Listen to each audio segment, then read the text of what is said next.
而家我哋喺主人房，空間唔足夠要拆牆，用衣櫃做間隔，隔音效果會係點呢？今日 Try 室內設計為大家測試一下衣櫃隔牆嘅隔音效果。跟住落嚟，我哋會開啟吸塵機嚟產生固定嘅噪音作為測試。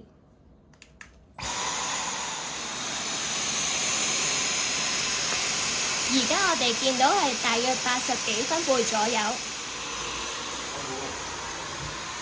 我哋而家去衣櫃背後旁邊嘅房間。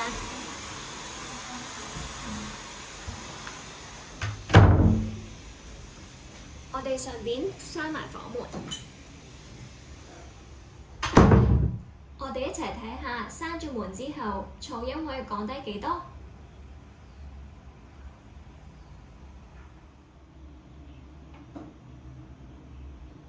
而家嘅聲音已經達到平時安靜環境嘅音量啦。